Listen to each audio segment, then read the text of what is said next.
Okay, we are live. Just a quick live stream. Supposed to have somebody on the podcast. That wasn't happening, unfortunately. So let's check it out. Yes. So I'm just doing this for now. Hope you all can hear me. Got a completely new mic setup and all.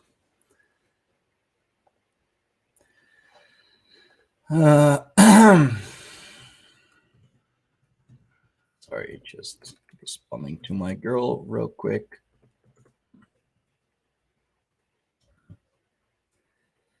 Yeah, this is the Greyhorn Pagans Mead Hall. A place to just have a talk, have a chat, shoot the shit. You know, not talking about any topics in particular, just having a good time. There is one topic that I wanted to touch on, something that I have been discussing yesterday with a tribe, with a couple of people. Sorry, just sharing the link around still.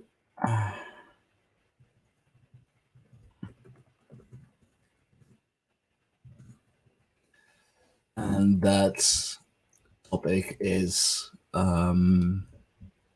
like exposing fakes, if you will, something that we do in the tribe as well. You know, people who say they are like all about something,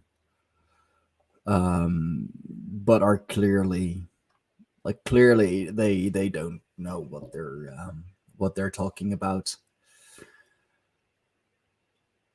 And like I was just wondering, should you give these people a platform?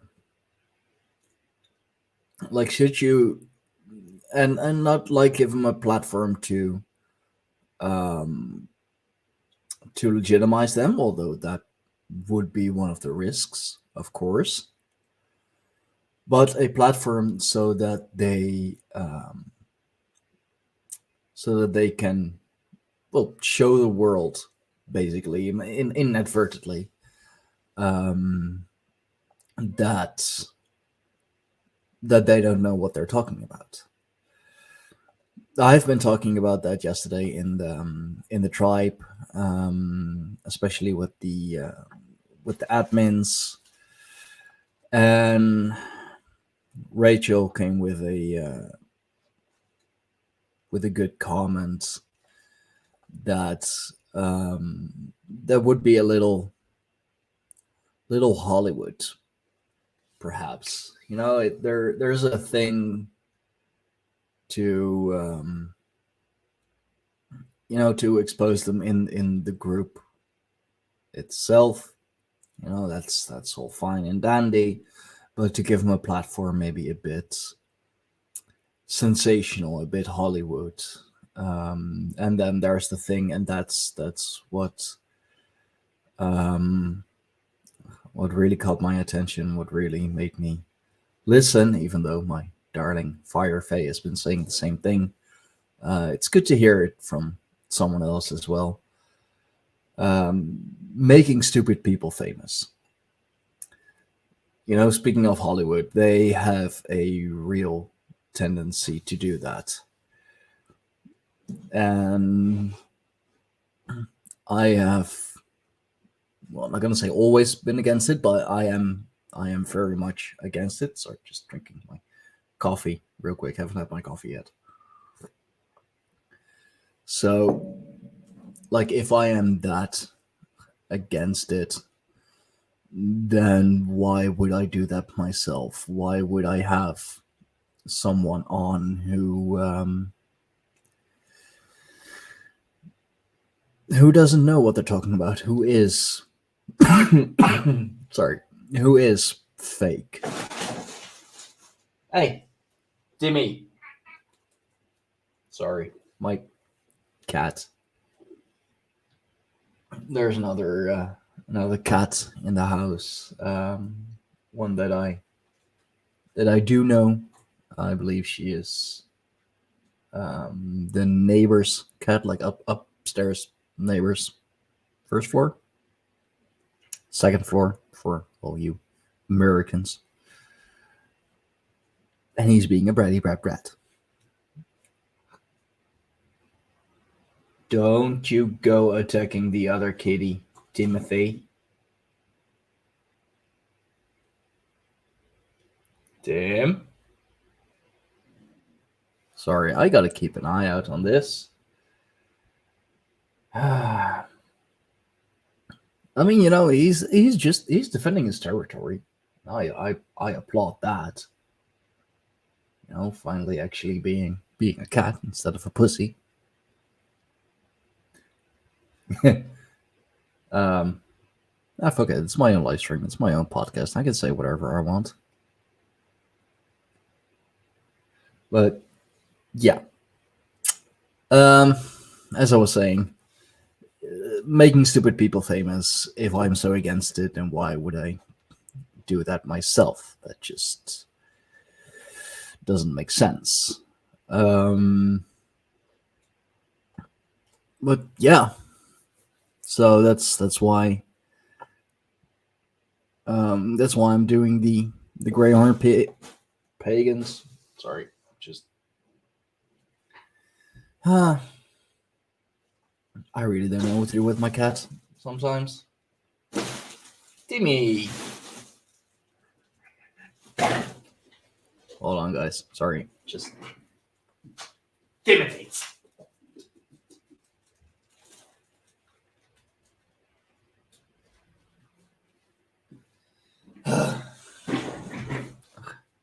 Cats, gotta love them.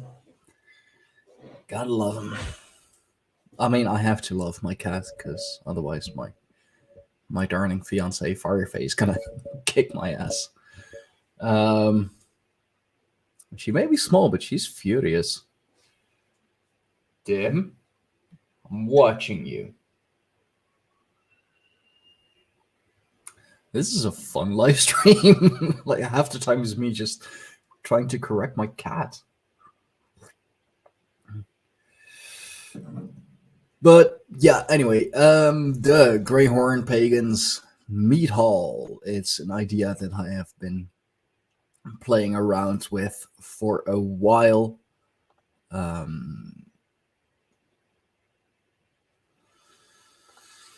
Oh, what topic? No topic.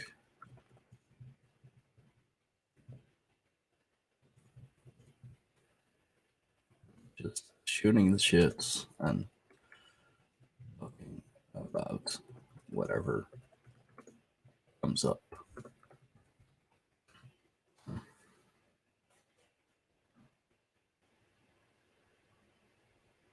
Because that's what the meat hall is for.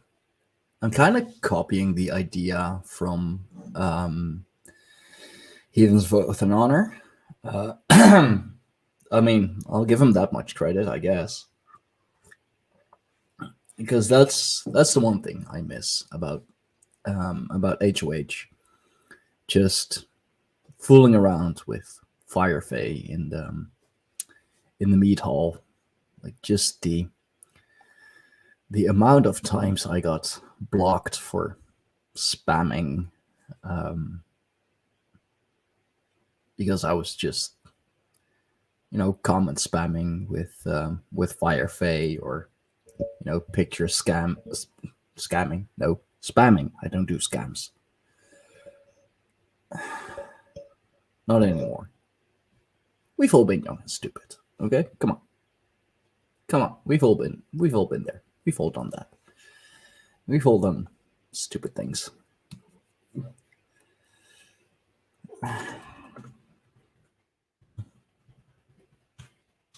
In the meantime, just people.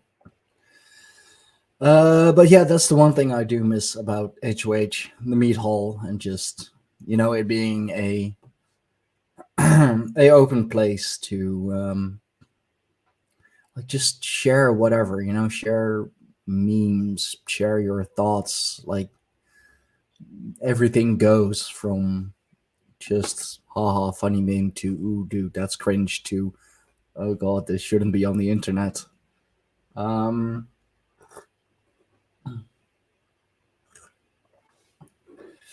And I know that roundtable discussions, they're a popular thing. Like, I think the first one I've ever been on was with Ghost from My Third Eye. God, what's the one that he does again? Oh, that's annoying. Like it was the first one. It's on the tip of my tongue. I don't know. Anyway, then there is God, like what else do you have? Like meeting the mystics. You have, of course, the weaving spiders. You have the International Roundtable with Raven Kiefer and General Lee from Subconscious Realms. I've been on there once, and like just so many contacts. I've made so many contacts just through that roundtable, which is insane. Like that. If anything, that really kicked off podcasting for me, because of them, I did one with Raven Kiefer, one-on-one.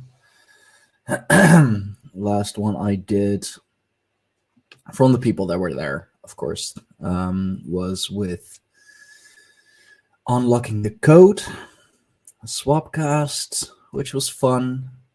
And through generally, I have also met what's his name again? NY Patriot. I'll be doing a live stream with him in about an hour on the, what is it? It's not Torimore anymore, but anyway, the Occult Rejects channel. We're probably gonna go on.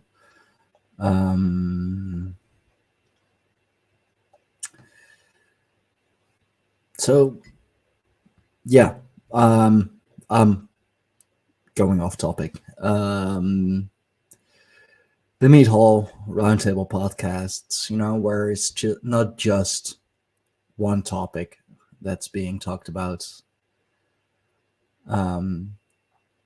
Just, as it says in as I have put it in the description, a place to just talk, to hang out, to shoot the shit. If you want to talk about a particular topic, we can do that. That's fine. And if you just wanna hang out, just wanna have a good time, wanna talk about stuff. It sounds kind of random, but if you want to talk about stuff, that's fine. Then come on here and talk. You know what? I'm gonna post the link in the comments. There. Anyone who wants to join in, be my guest. Come on in.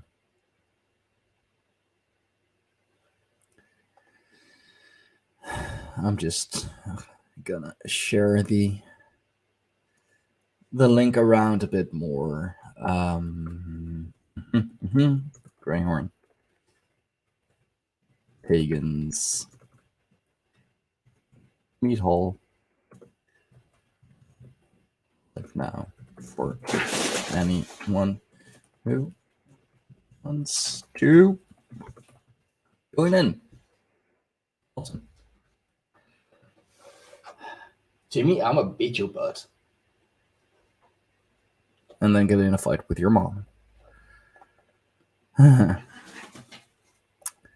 Tim. Oh god, okay. I love cats.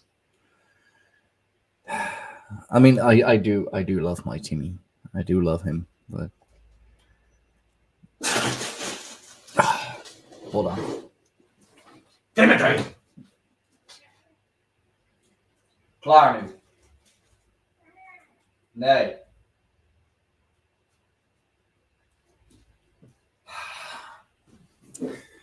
There's being territorial, and then there's just being a nuisance. Hey, what up, Light Elf? How you doing, bro? Of course, Light Elf joins in the chat. Dude, come on stream. The link should be in the description. Just shared it on Minds. Just join in, have a chat, say what's up.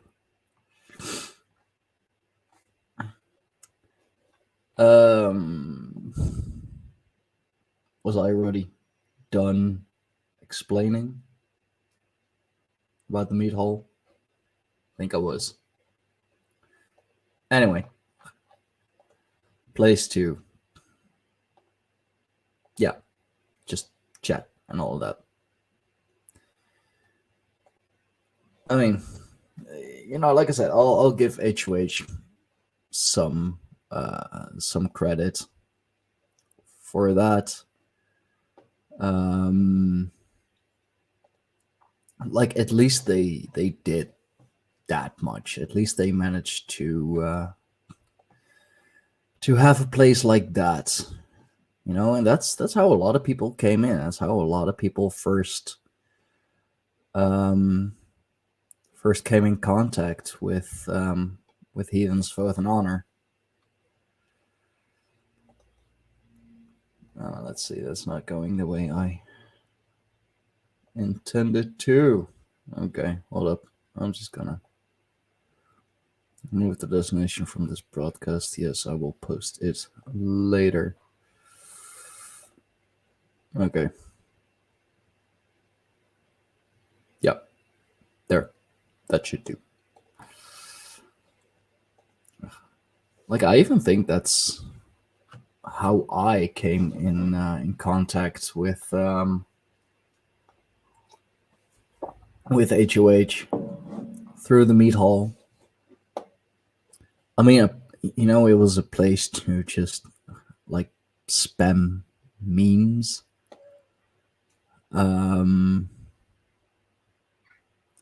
So yeah, of course I was gonna join and go in there, and then, well, eventually made my way up to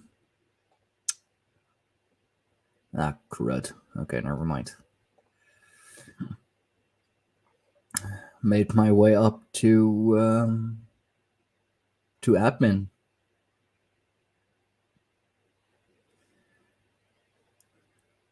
Gingerbread. Hey, what up, Blackbird?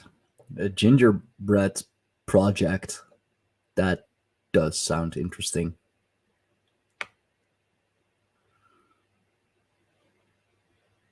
A gingerbread project video, even. Okay.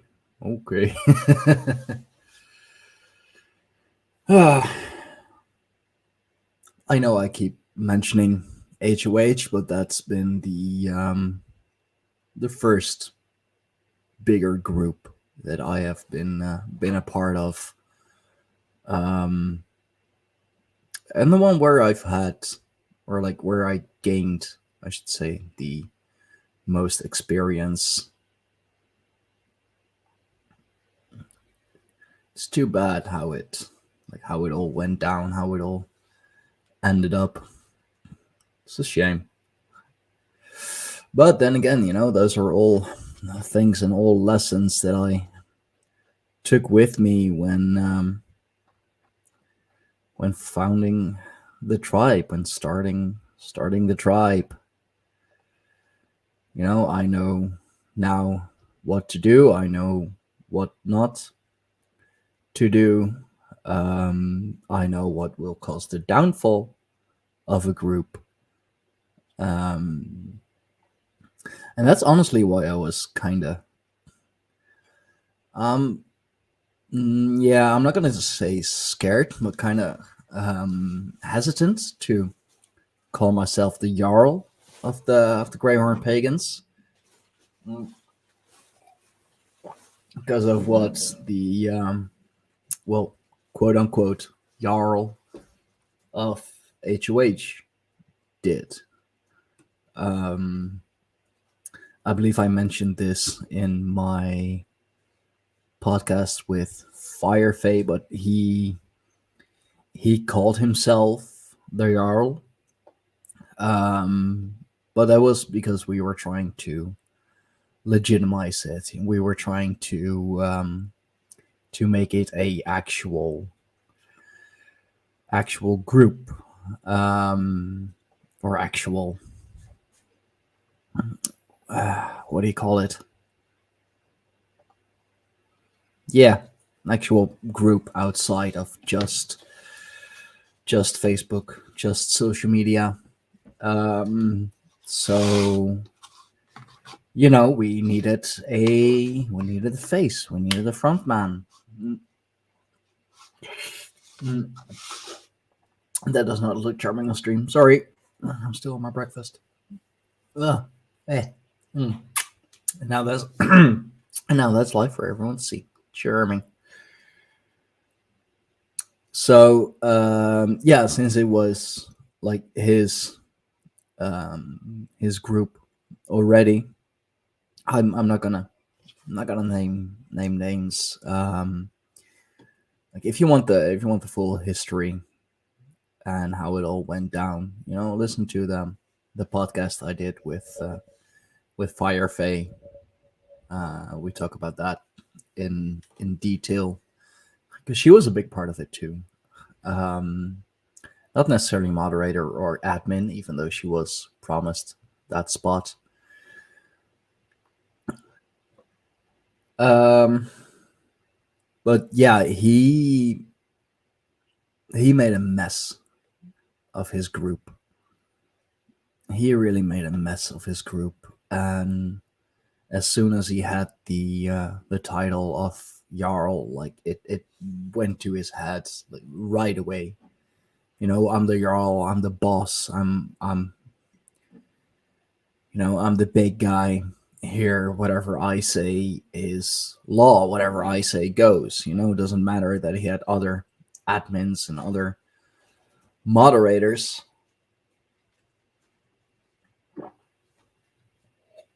And like I already predicted some things were going to happen, especially in the mead hall. Stupid enough, like that's supposed to be, or was supposed to be, a place for free speech. Sorry, gotta keep an eye on my cat. Damn.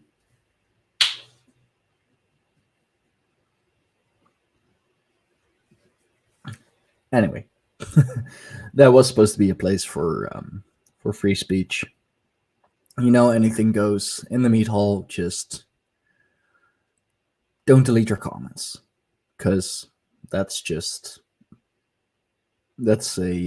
pussy way out. And what? Yeah, I guess I can tell it. I don't know exactly if I went into that with the podcast with Firefay. I'm gonna have to get that other kitty out the door because Timmy keeps wanting to attack her. Okay, well, as soon as she appears, I'm gonna have to have her go. So yeah, I mean, they made it a rule too, which is a good rule that if you have problems with someone, if you have issues with someone, just call them one on one, text them one on one, send a Facebook message, do something. The same rule that we now have in the tribe. Just like, I don't know if we actually have it on there, because we should. I have pinned a couple too many messages.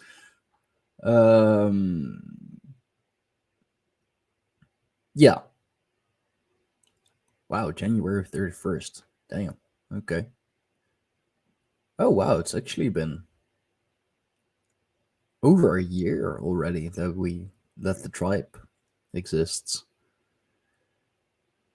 And on January 31st, we actually made the rules. Wow. Okay, so like rule number 2, I mean, rule, no airing your dirty laundry. Please resolve one-on-one and keep the admins in the loop. Which isn't a weird thing to ask. Would join in, but I have to work soon. Fuck work, man. Fuck work. Nah, it's okay. I get it. Maybe next time. I mean, this was a just a spontaneous live stream. If I'm gonna do the Mead Hall more often, I'm gonna do it on the weekends when most people are off. This was just, let's call it a test stream, if you will. Opening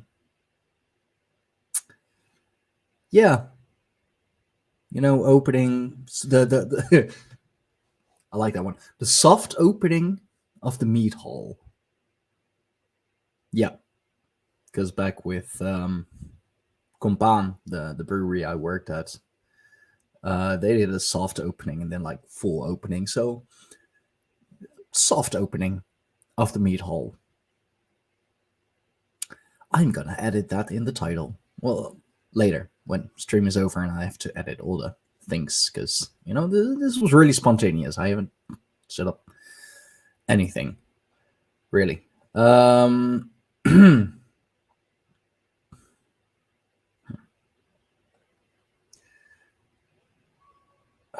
What was I saying? Oh yeah, resolve issues one-on-one. It's a simple rule. It's a simple thing. It shouldn't be that hard. But what happened with HOH, like the whole story about Firefay and getting in some stupid trouble because of a misunderstanding, basically. Like Jesus, put down in the comments like how many of you actually got into trouble because of some misunderstanding, because your words were misunderstood or taken in a wrong way. Like, I know I sure have. Too many times.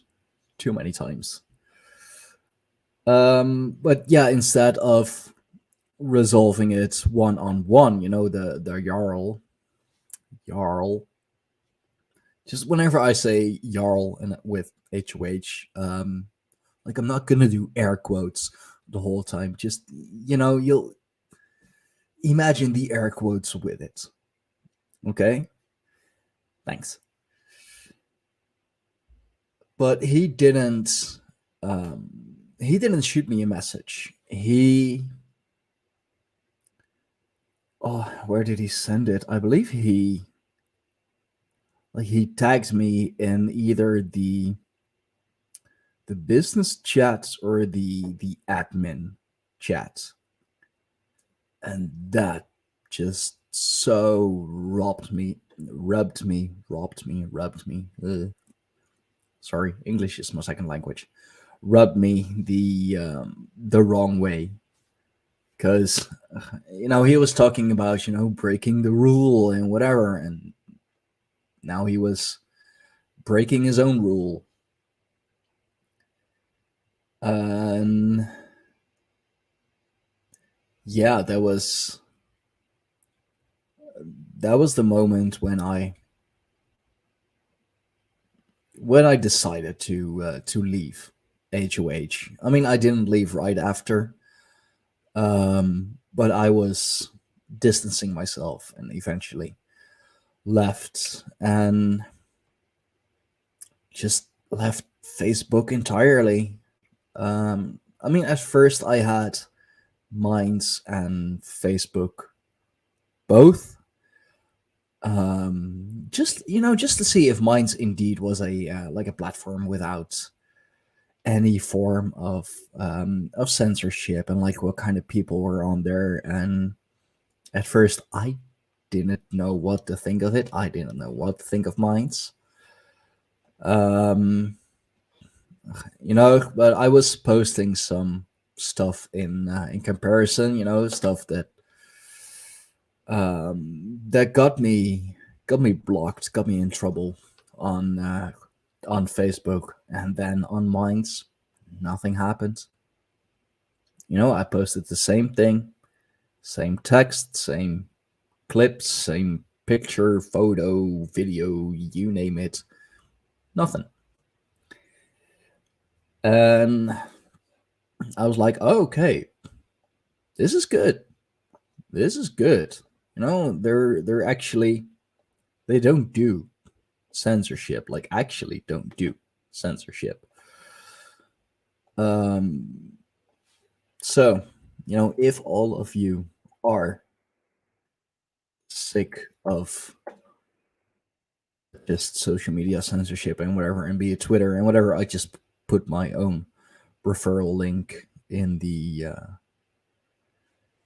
comments. If you want to use it, use it. If you don't. That's entirely up to you.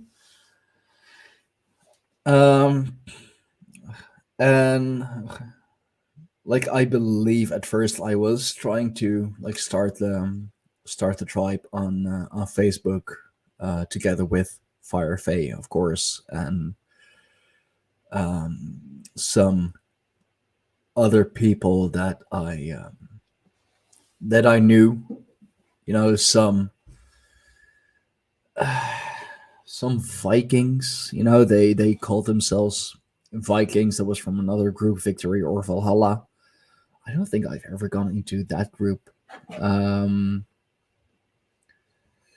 but yeah, they were a bunch of wannabe Vikings, basically. So not worth my time, not worth the trouble of really going into. Um, but yeah, that didn't work. It was the same shit all over again, you know. But yeah, I guess that's what happens when you when you invite a lot of the same people into your group, into your tribe. Um, so I left that behind real quick. Left Facebook, started over on Minds, and that's been going well. I mean, it's been, well, just over a year now. I think I first started on Minds and then on Telegram. I may have done it. Um,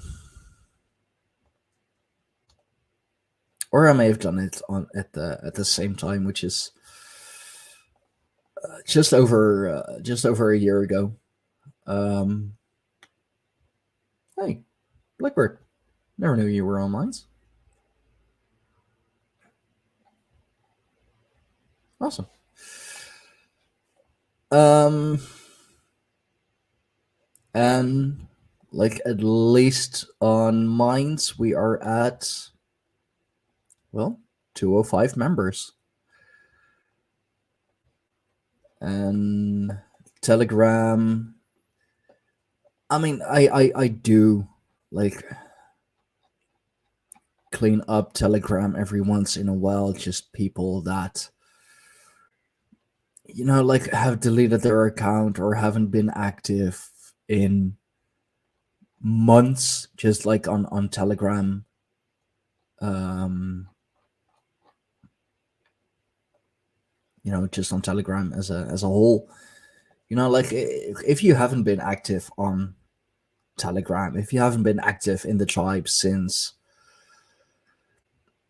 like I'm gonna say August, August or July, if it's been like 4 or 5 months since you were active in the tribe, since you were active on Telegram, nothing's gonna happen. Nothing is, you're not gonna be active. Apparently you left it behind and all of that. So I'm deleting you. Like, I'm sorry, but like I'm not one of those people that that keeps everything and everyone in the group, even the deleted accounts, just to to push up the numbers. Because like, oh my god, if I were to do that, I mean, on Telegram we are now let's say 112 members strong. Um,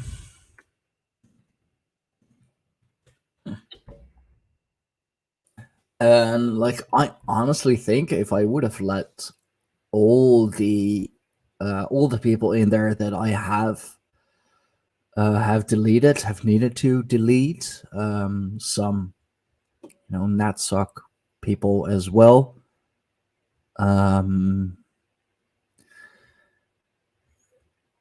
Yeah, some people just went way too far into that, and I may have allowed it a little bit too much. I wasn't at the best place, work and just too busy, too chaotic in my mind, in my head. So I was allowing too much. But I think we would be at 130, 140, maybe, which would look good. Like, 140 members on, a Telegram group, a open group, a tribe. That's good. But like, if only, oh, that's dumb. Sorry, Joseph is trying to come on.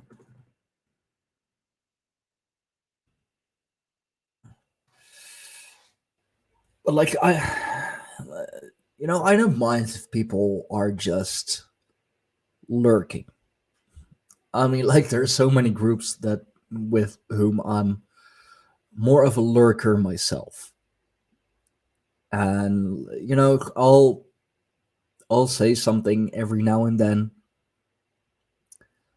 I'll react to something every now and then. Like, if it speaks to me, if it's yeah,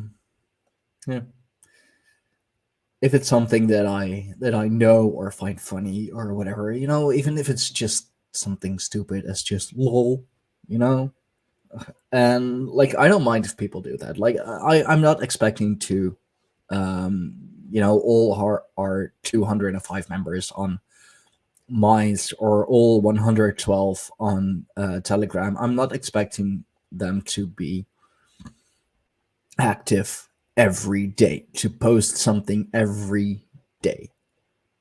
I mean, like, even I don't. There are times, there are days when I'm barely active. Either because I'm busy or just not feeling like it, or things happen. I still have, have work. I mean, kind of in between jobs at the moment, so I'm just taking jobs here and there. I still have a family. I still got my kids. I have my, I mean, I don't know where he is at the moment, but I have my Timmy. Yeah, he's not just a cat, he's a Timmy. So sometimes I'm a little busier than other times. So I don't always have time. And that's fine. Like I said, I'm not expecting anyone to be active every day. And now with Blackbird, her group, the Blackbird's crew, like I'm trying to be active in there as well. It's a good place to be.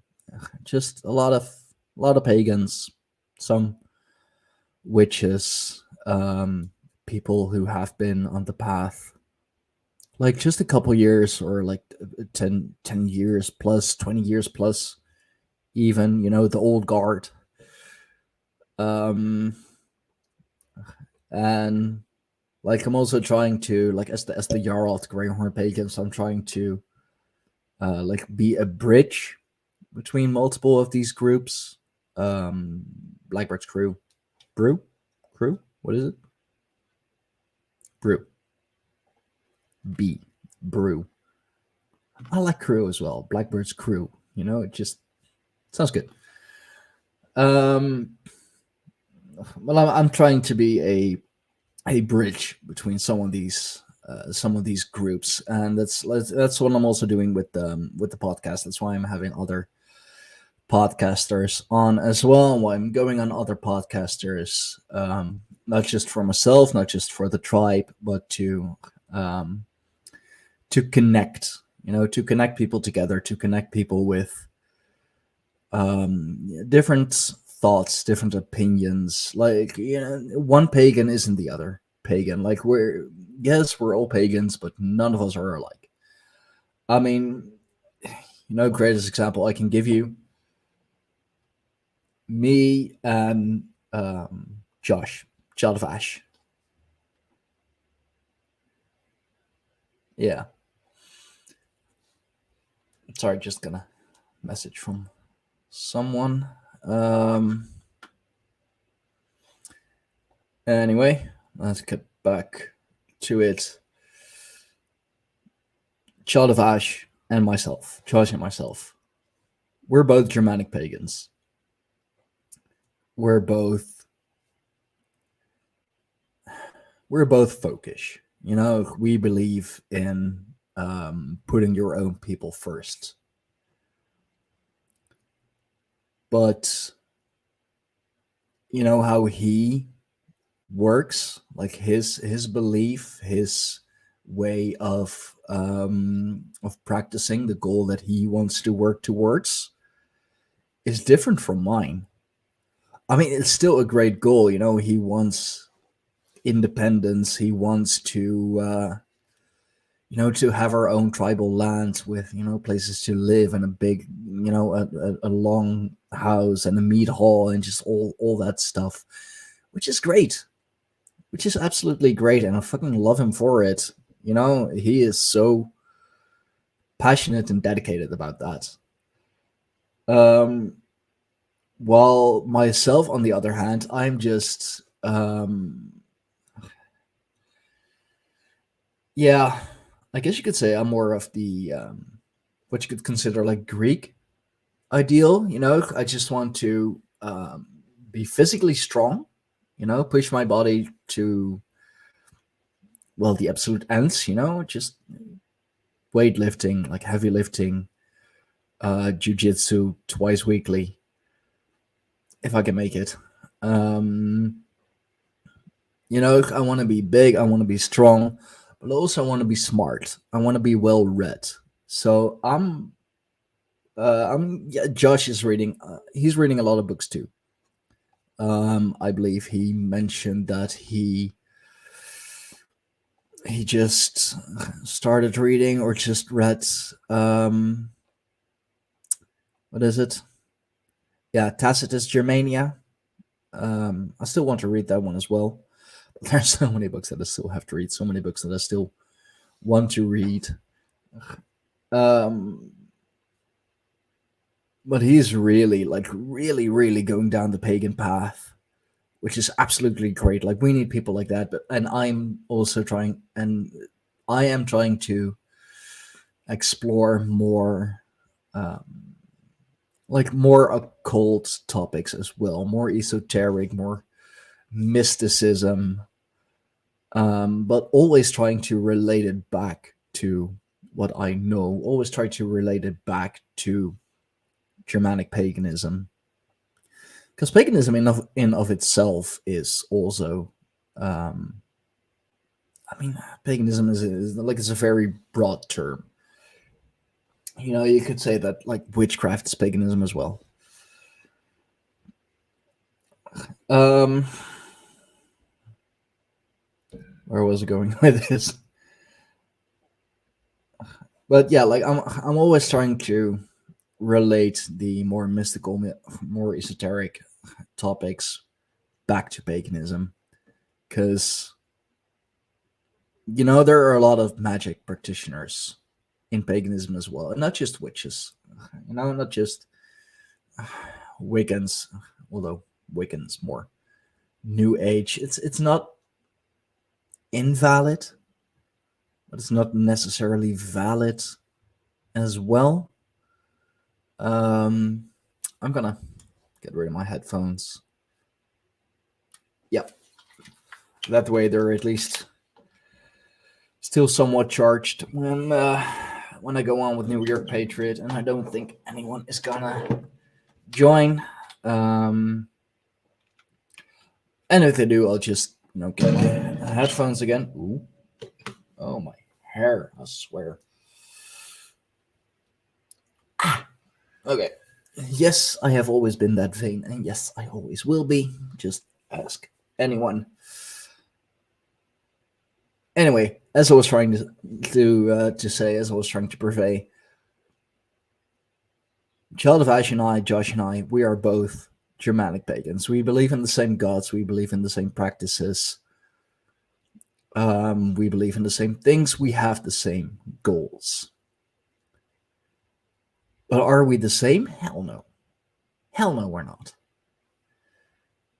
And that's another thing I love about the tribe. We have Germanic pagans. We have people who are interested. We have, I believe, like one or two people practicing Hinduism. We have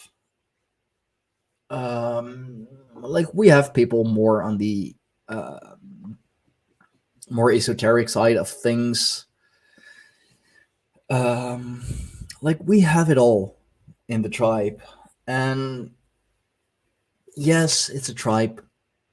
Yes, the Jarl and basically every member who has a big voice, who is active, like really active in the tribe, comes on the podcast a lot, like Child of Ash, like Raven Wolfgar. We're all Germanic pagans.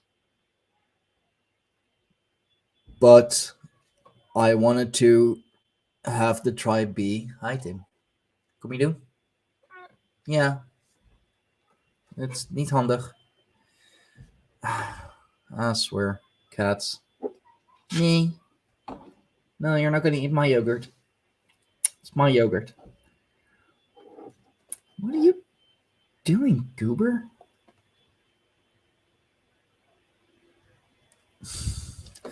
Cats don't care.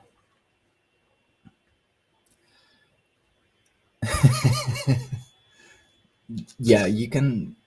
Okay, whatever. He's a weirdo, but I love him. Hey, there we are. I see we're talking about me because I'm a weirdo. Yeah. Hey, what up, man? Oh, I am doing a little bit better every day. Day before yesterday, I got a chill. No, not day before yesterday. 2 days ago now, I got a chill, and been basically been bedridden ever since. Mm. It's not. I don't think it's the COVID, but it could be just a really severe cold. It could be pneumonia. It could be any number of awful things. So you know, I get up, I putter around, I go back to bed, that sort of thing. But with that in mind, there I am laying uncomfortably in my bed, and I see that some man, has opened up the mead hall and Yeah. was talking about some things I thought I could contribute to. And I'm like, well, I guess I'll get up and be personable for a few minutes. Try to be social. Can't hide in my hobbit hole forever. So, Well, I mean, you can try, but but I mean, I got breakfast, I got my coffee, I got my water. I don't drink the mead, but I got all the equivalencies I need. You know? okay. Yeah. Well, I already finished my coffee, but I'm probably gonna go. Yeah. I'm sorry, bro. I It's all I good. mean, guess best I can do at the moment is either orange juice or half gallon of milk. I wouldn't expect you to drink a whole half gallon of milk on my behalf. That's a bit much. Oh, not for me, bro. Not for me. I'm telling you. I saw an interesting YouTube video. I did not click on it, but it was claiming that villains drink milk. Are you secretly a villain? Dude, stop exposing my secrets. but anyway, no. Seriously, what you were talking about that made me feel I should get up was you were talking about some of the concerns you had as a young would be Jarl Mm, with taking the role of Jarl. Now, I'm not privy to all this particulars. I wouldn't want you to air dirty laundry. But you said, well, you had some experiences with another group, and you are uncertain. And I can yeah. say, as a practitioner over here in the States, no, you were 100% right to be concerned, and that is a huge problem. My mother never went in for covening for reasons she never specifically went into, but basically said that groups were not for her. She was a lone practitioner, right? Yeah. And then as she got older, young people would come to her, young would-be witches, shamanesses, and whatnot, and she would never take students because students were consistently interested in the theoretical power of magic, not the self-enlightenment elements of magic, Yeah. right? Now, I'm not saying that they were going for the Harry Potter thing. My mom would never have put up with that, right? Don't But tell Firefay. but how many times can you have a young person come in and they start showing you their rock collection? You're like, yeah, that's nice. No, thank you. That's a cool collection. Are you gonna do anything with it? Right, Are you right, are you practicing right. with it? Are you And, divining with them? right, and that's the thing is that it was always, almost always. Well, I have all these things for luck, for love, for positivity, for cleansing, right? As though the abilities were innate, as if you didn't have to work will upon them. My mom had practicing tools, but most of her tools she found in the kitchen. She was ye old kitchen witch, right? Nice. Well, because the most basic, fundamental, ancient form of witchcraft that people don't even realize is witchcraft is yeast, because yeast is not really it's not a mineral, it's not really a plant, but it's not an animal, but it acts very much like an animal once activated, because it Yeah. eats, grows, and consumes, right? Keep talking. I'm just gonna Um, close the back door real quick. It's sure, gonna sure. hold. So the thing of it was that when I was old enough to start getting into things myself and start meeting people outside my mother's sphere, I found exactly the problem that she was having, and I knew why she didn't go in for covens. Because over here in Washington State, covens are garbage. Mm, Now, it's not that there aren't some very good, positive environments where people can coven and they do wonderful things. I remember one year, Mom and I happened to go out to a park and we watched some people draw down the four corners. It was very nice, right? But they didn't do anything with it. They just drew the power and then celebrated that they drew power. It's like, well, good job, guys.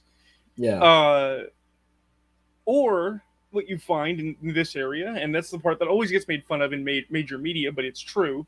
You get covens that are one part mystery cult, one part cult of personality. Oh god. Yeah. Where the person who is the most knowledgeable has all the authority because they control the keys to access, right? Yeah. And then the big one, at least on this coast, I can't say to other areas, is Santeria, voodoo, and sex magic.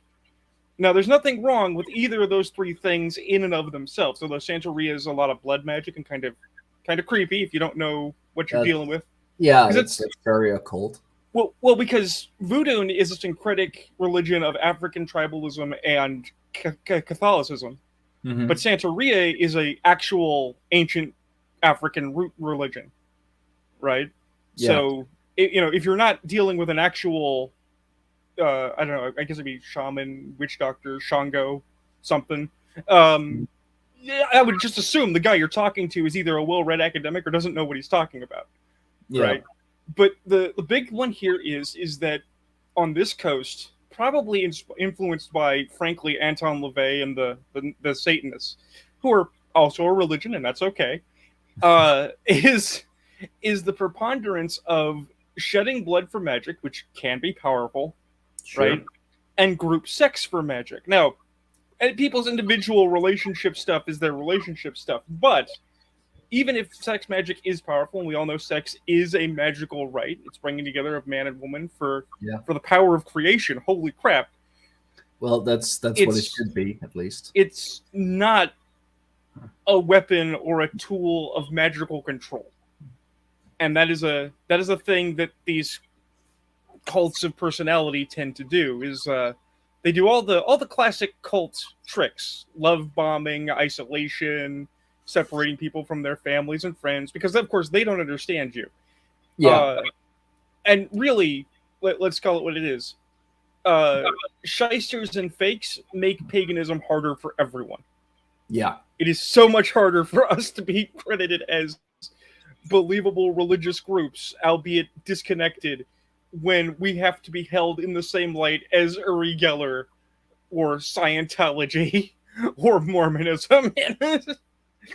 Yeah, or you make a good point, and that's really why I started the Greyhorn Pagans, because I was like, you know what, I'm not gonna join other groups anymore, because been there, done that, I tried, and I'm not putting up with it anymore. I'm gonna start my own group. I'm gonna start my own tribe with hookers and blackjack. Well, maybe maybe once we get the actual meat hall going, who knows? Like when we have an actual building, I can totally make like a blackjack room. And well, the other thing is that this isn't even a pagan specific thing. Once upon a time in my youth, because I've been on the internet since '92, I'm an old man, right? Dude, my birth year is '92. Yeah, exactly. I used to float around certain groups that would one day be called the furry fandom. Oh no, I don't now. There's a reason I don't, and we're going to get into that. And one of the things that they used to do is they're like, okay, we're gonna live the lifestyle. We're gonna be furry 24/7, okay, and we're gonna act out our characters. Okay, I like roleplay. I'm good with that. And we're gonna be a pack. Okay, that sounds fun. What's the rules? What's the structure? How do we do this? And it was always the same thing. All right. He who was the alpha made the rules. The alpha had a beta woman, and everyone else did what they were freaking told. And I was like, that's not only is that not pack behavior, that is pack behavior as determined by zoologists studying animals in captivity, not reflective of actual wolf behavior. And what's more, not reflective of animal behavior. That's human BS. This is not prison. You are not the ward boss. You're not going to shank me in the shower. What? So I mean, hey, with those furries, you never know. They just might. I mean, maybe. I hope it's. But But basically, I could never hang out with any groups long term, but eventually stopped hanging out in that sphere entirely because liking anthropomorphic media is not the same as hanging out with people who have very particular interests and aspirations that are not in your best interest. Yeah. No, and there like so many people confuse that. Like they'll take, and like that's even the case with like paganism and Christianity. Like I know that Catholicism is, well, I mean Catholicism basically is Christian paganism or pagan Christian, It's whatever. a, it's a government now, but okay. Yeah, sure. I mean, yeah, government's God, right? And science is religion. One of the consistent difficulties I have explaining to people uh, is they have this idea that there's this catch-all thing called Christendom, right? And it's like, Yeah. no, it's made up of multiple different religions who all believe different things. And then it's like, okay, well, I'm an American Christian. It's like, okay, which one? And they're like, what? It's like, which Protestant sect is you? Oh, I'm a Catholic. It's like, oh, are you Roman Catholic? Greek Orthodox? Roman Orthodox? Which is your orthodoxy, sir? Egyptian Orthodox, even the Copt. Yeah. Well, because, as I said before, I've actually been laughed at publicly. It's on the internet. I can show you the video. I've been laughed at when I tell people that the Catholic Church does not believe in magic. No, Right. they don't, and they pretty much shun everyone who does. Like Right. I've listened to a podcast before from a someone higher up in the Catholic Church who actually, I believe it was he practiced esoteric or like exoteric Catholicism, and like like actually working with magic and working with the rosary and ancestor worship and all of that. And I mean, yeah, now he is well respected, so he can just he can tell everybody. But he had to keep that quiet for the longest time because the whole Catholic Church was like, that's not what Catholicism is, man. Like Well, I don't know what you're doing, I but mean, we don't go into that. it is because the cult of saints is nothing but ancestor worship. That's just Russian Orthodoxy. Yeah. The thing is though is where I get this argument was I was doing research into the witch hunts, right? It's where I found out about the papal bull and how the Malleus Maleficarum is a forgery, or at least part of it, Mhm. and how it was Protestant civil officials behind the witch hunt, not the church. Anytime now that I see a piece of media that's like, and then the church brought the Inquisition and had the witch hunt in Salem, it's like, no, no.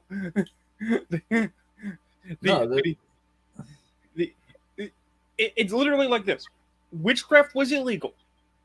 Witchcraft was ill-defined. Local, the local political leaders had no guideline for what witchcraft was, right? So when no. somebody starts tracking around this book called the Malleus Maleficarum that tells you we have a guidebook for what a witch is, how witches work, and how to punish witchcraft, they were like, okay, we'll use this book. It's accredited. It has a papal bull in the front. It must be religious because it's true, and it never was, right? The actual position of the Catholic Church, going all the way back to the Dark Ages, which is the funniest thing. People are like, the Dark Ages, isn't that when the church ruled the world? Yes, and the church had this opinion. And that was that there is no magic. There are only miracles of God and acts of Satan. Everything else doesn't exist.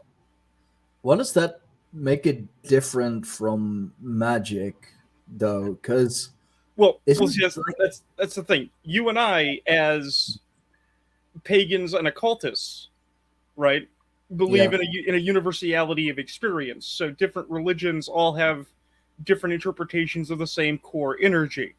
The yeah, Catholic Church, of course, has a stated purpose of denouncing any other belief system that isn't theirs. yeah, So literally, things that the Catholic Church declares to be miracles are real.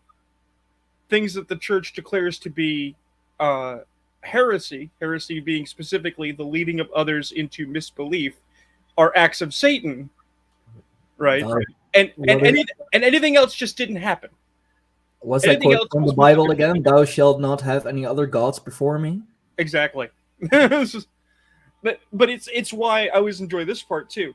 You always hear about people getting exorcised. We had a priest come do a blessing on our house. We had some pastor do an exorcism. They can't. What? They can't. They functionally can't. No, Even if you're a Protestant and you have a different belief set, the fact of the matter is that the people who are formally allowed to do exorcism, who know how it's done, is the Catholic Church, yeah. and the Vatican specifically. So we're talking the not the Russian Orthodoxy. My brain is failing me at this early hour. No, it's okay.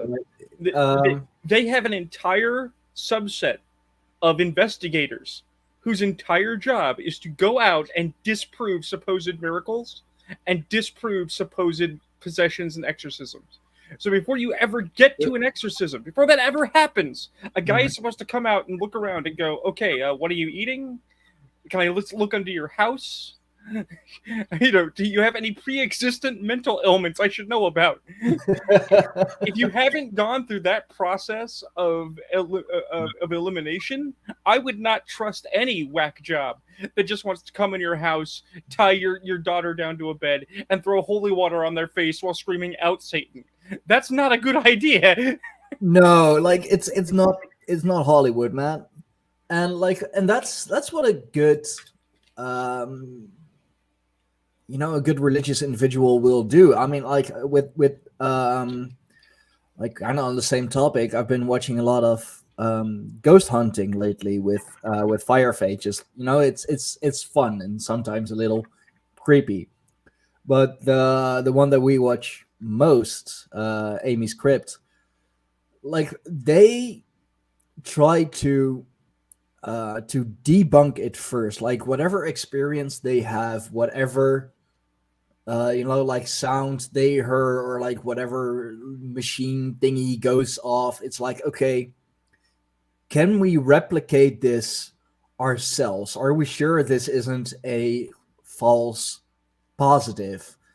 And then still, when they can't replicate it themselves, they still stay skeptic. It's like, okay, we can't disprove it, but we can't prove it either. So it's up to you, like the fans, the people who who watch their videos, who watch their hunts, if you will, to make up your own minds. My mom and I used to watch ghost hunting stuff. My mom specifically went in for the really bad ones because she found them funny. And we used to watch scary videos on YouTube because we also enjoyed pointing at those and laughing. But I was very disappointed very early on when I found out that the show Ghost Hunters, the one that actually got this all going, did not have the strength of their convictions. Because I found out that though they look to be on the up and up, the Atlantic Paranormal Society, they in fact scrub their forums and ban people who question their methods. Right? Yeah. If you've ever seen the very first episode, the one that drew the most attention, there's a scene in which a guy is sitting in a chair for some time, and then goes downstairs, and as he's going downstairs, the chair rotates 45 degrees, right? Somebody pointed out that can be faked. They didn't say they did fake it. They say it can be faked, right? And because of that, they got barred. Because the TAPS guys don't like their honesty being questioned. The fact of the matter is that the fact that it can be faked is an important distinction. Because now you've got to prove that it wasn't. That's not hard. Just prove it wasn't. Go back, have another camera. Just, and that's the thing with like just so many people, so many groups. Like, don't you dare question them. Like it's all legit. And why is it legit? Well, because we say it's legit, because we are the experts. We have done the investigations. We have done all the reading and practicing and whatever, and you're just a normie. Shut up. Well, again, here we are. I'm a pagan, but I believe in science. And people think that that's weird. It's like, how can you believe in an invisible man in the sky who's drinking in a hall surrounded by warriors till the end of time? It's like, well, you believe in an invisible man in the sky who sees everything you do, regardless of what underwear you wear, who's going to send you to a pit of fire. He's haven't seen you for that even. Yeah. The fact of the matter is that my weird beliefs are no better or worse than your weird beliefs. We both live in this world where science exists and physics apply. So, Ooh. yeah. Yeah, like the diehard science believers. It's like, oh, how can you believe in, well, an invisible man in the sky and whatever? Well, dude, you believe in like these tiny invisible creatures, particles that float through the air and make you sick. And like, okay, so what's the difference? Like, what's the difference between that? Like, we both believe in something that, well, usually, like let's say, like 9.9 times out of 10, can't be seen with the naked eye. Right. It's just, your priests are people in white lab coats, and ours, dress a little different. Either they have like a mitre or a mask or like whatever they wear, but they're still your priests. I mean, like, tell me the difference between those diehard science people. This science says, experts say, and the difference between what the church does or your average pagan group. Well, we live in an interesting time. To say the least. A while back, I read a toast. Sometimes before there's a toast or a big dinner, there's a speaker by Michael Crichton. Rest in pepperoni. Michael Crichton, of course, science fiction author, Jurassic Park, Westworld, those sorts of things. But also, he's the guy who wrote the story Eaters of the Dead that the 13th Warrior is based on. Wow. So Michael Crichton is one of your favorite authors you didn't know.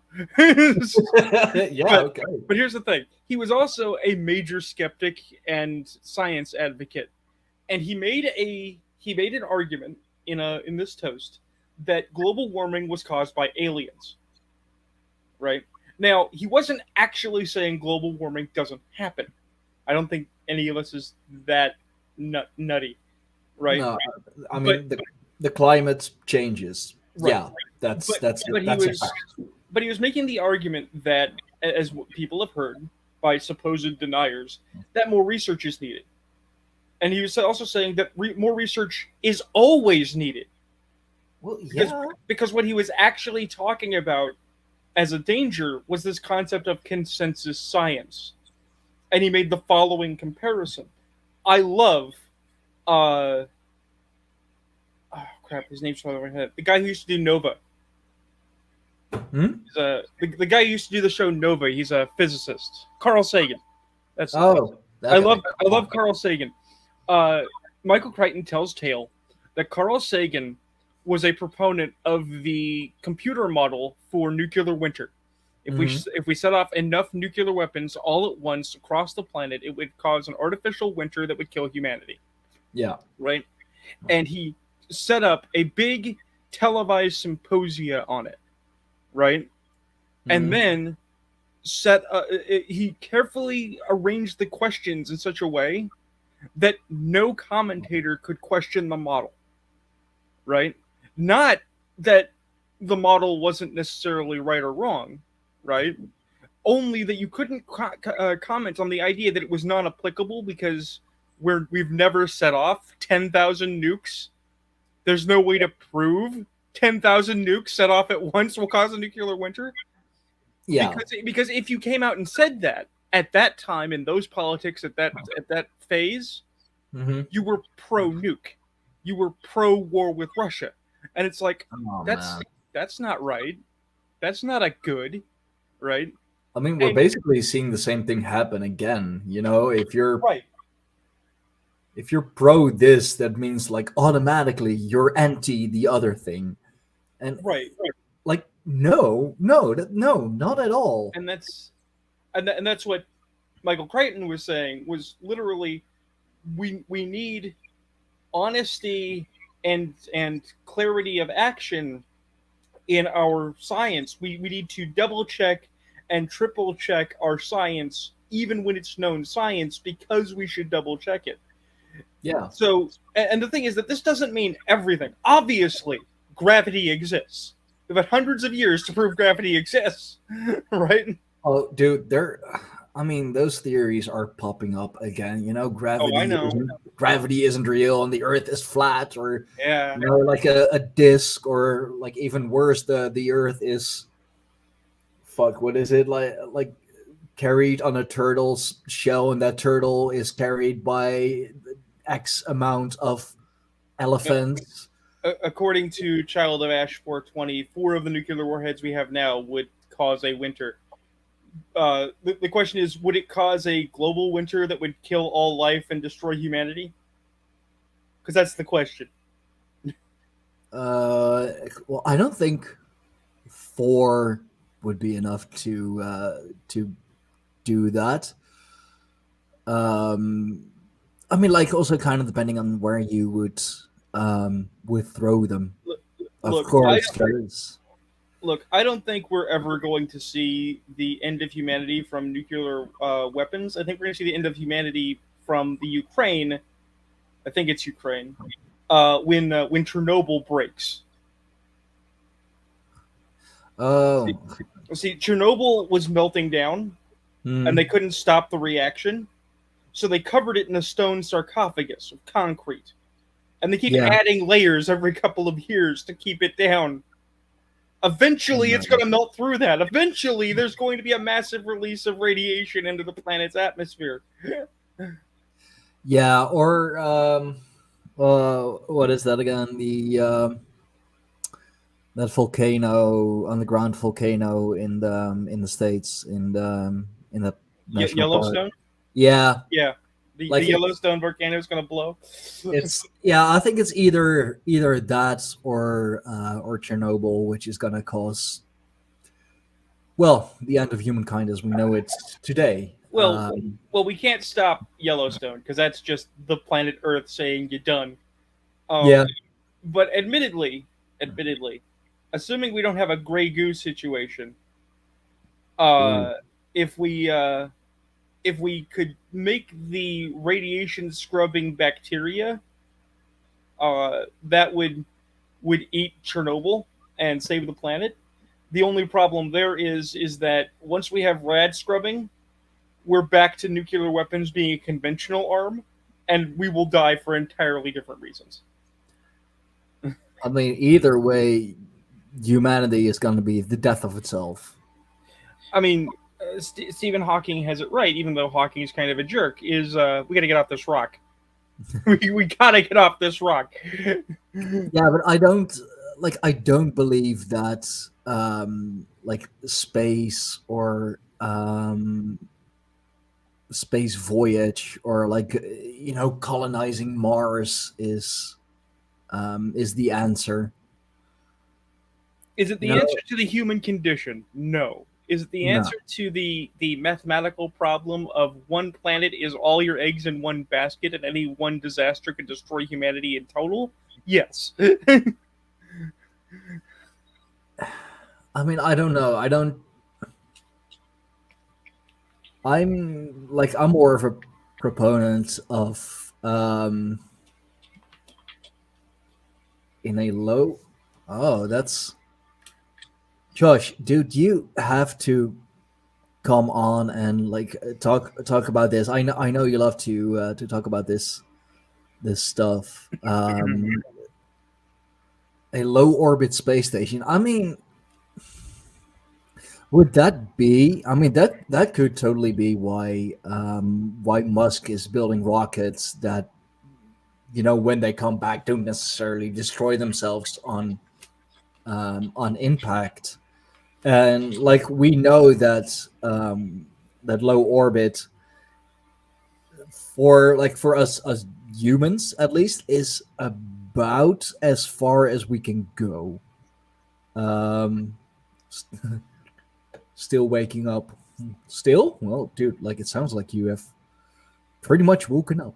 Uh, The big problem that I find, which people do not talk about, which my father, as an example, believed we had solved, and we just needed to go to Mars, is we haven't figured out terraforming yet, yeah. right? Going to Mars is cute. I still argue we need to master going to the moon first. People were like, "Well, we've been to the moon." It's like, no, you make the moon base and then you launch from the moon base.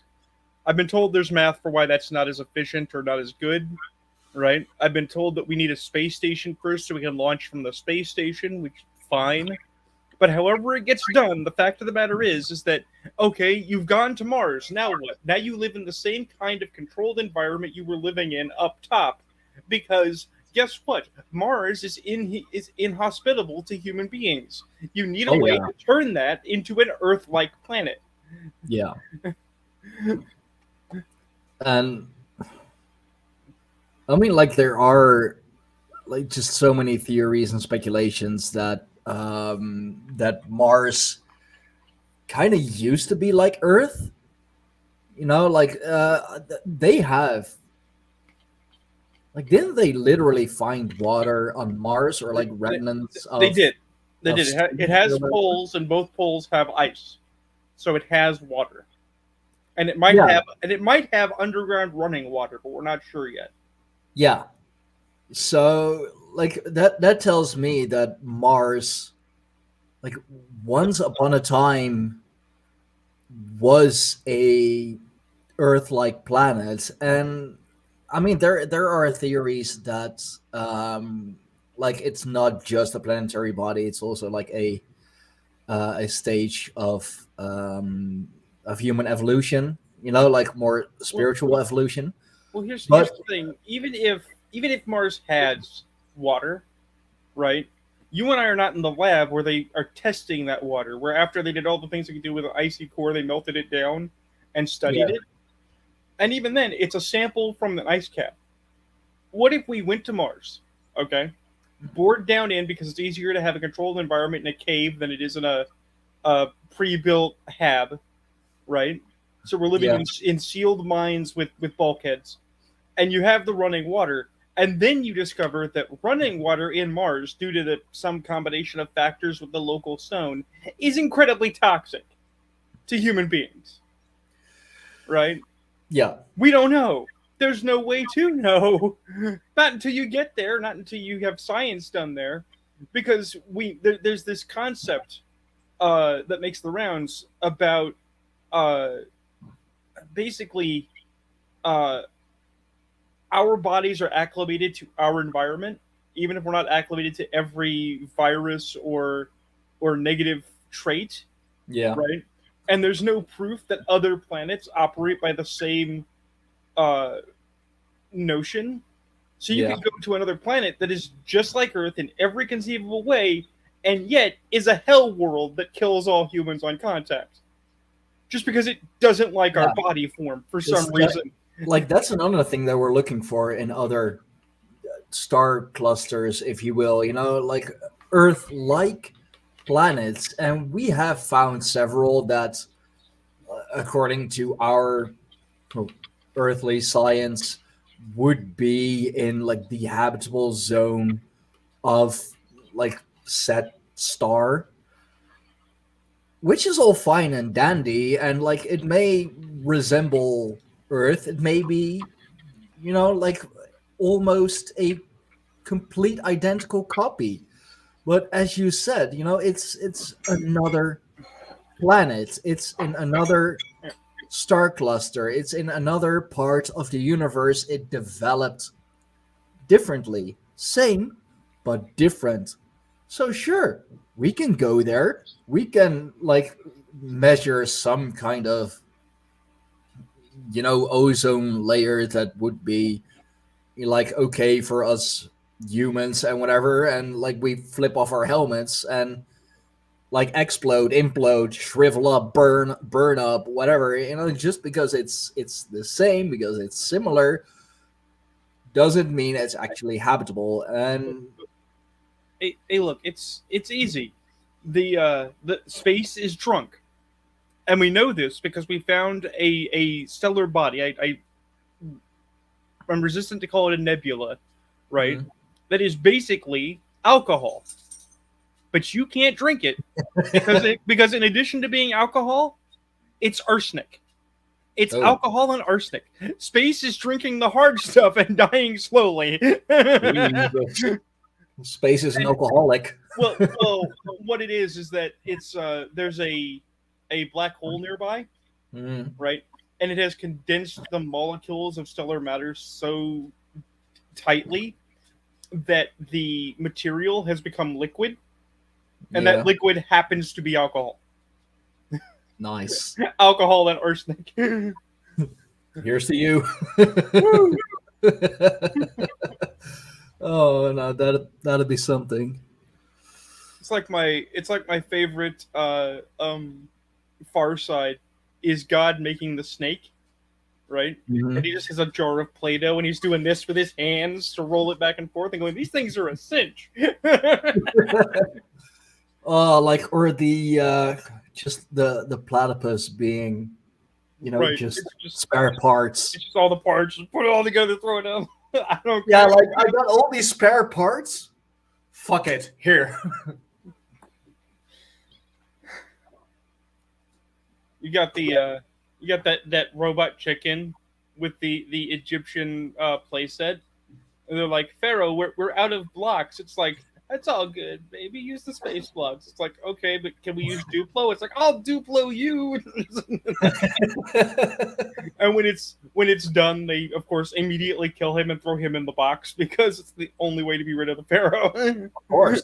Of But course. but if you've not seen it, the tomb looks utterly ridiculous because it's clearly something a kid made in Lego. Yeah, like But Timmy, this is the night set. You can't have a laser sword. It's like, yes, I can. He's a Jedi. I can do whatever I want, okay? Yeah. Like I can get a chicken, give him all kinds of colory feathers, and give him a kazoo and call him a duck. Oh, it was my favorite D&D dungeon forever. Was a friend of mine ran a campaign in Xanth, and if you're not familiar with Xanth, it's a setting by an author named Piers Anthony, which is basically a magical Florida, right? That is removed from our reality, and when they travel to our reality, Florida already. well, yeah, but this is Florida if it actually had magic instead of just methamphetamine. So when they travel to our world or when they interact with our world, they call it Mundania because where mundanes come from, Okay. right? But Sure. Xanth is made of puns.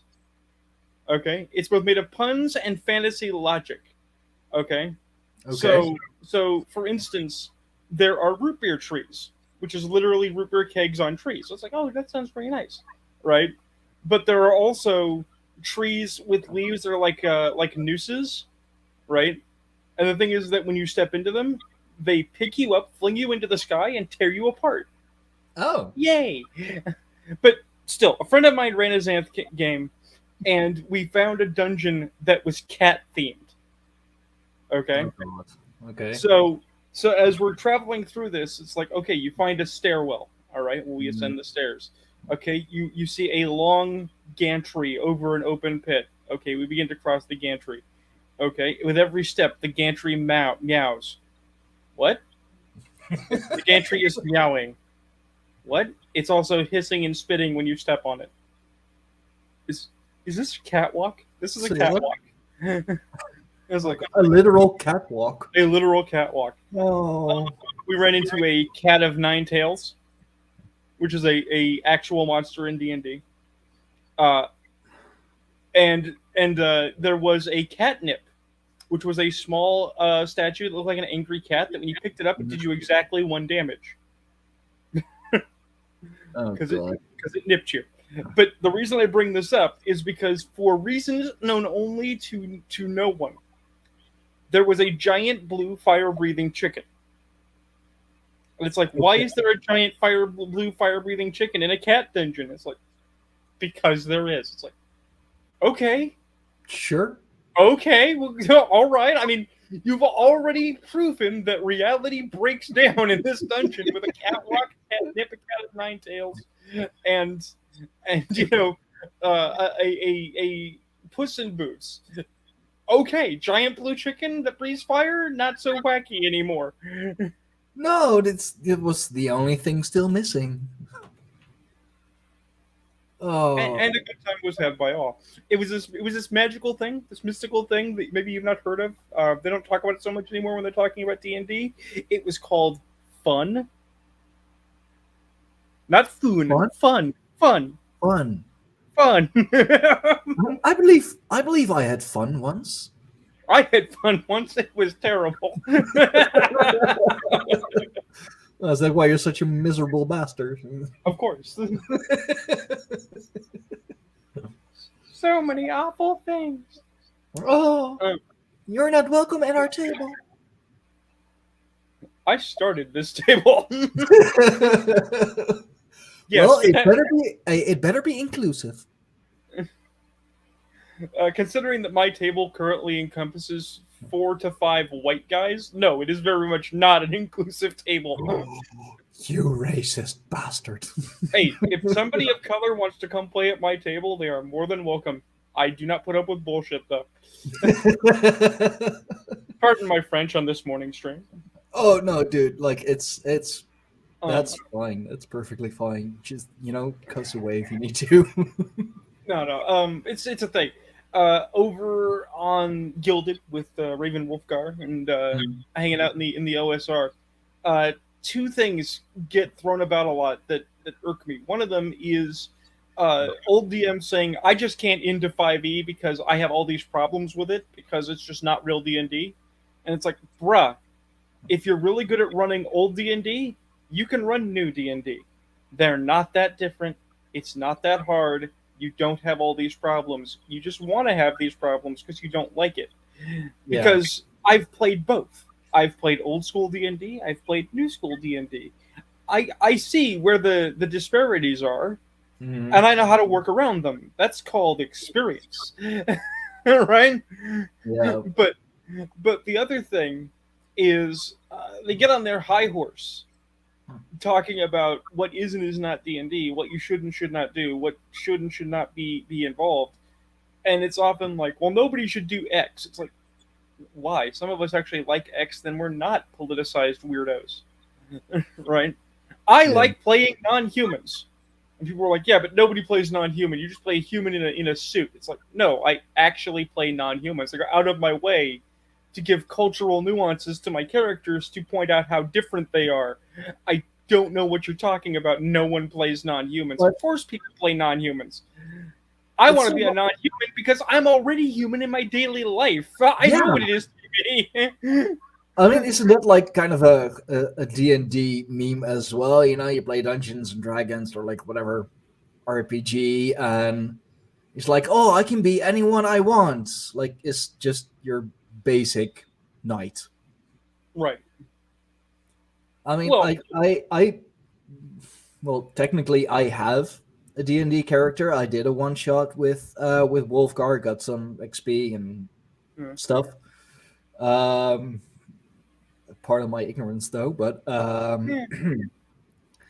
and like I did indeed go out of my way to, create a non-human. I made an elf, and I even, it's like, okay, but it it needs a elfish name. You know what? I'm just gonna I'm really fucking bad at making up names, especially that fits one certain character, and I'm like, okay, needs a proper elfish name. Let's find a name generator, put it on elfish, see what comes up, see what I like. Jim,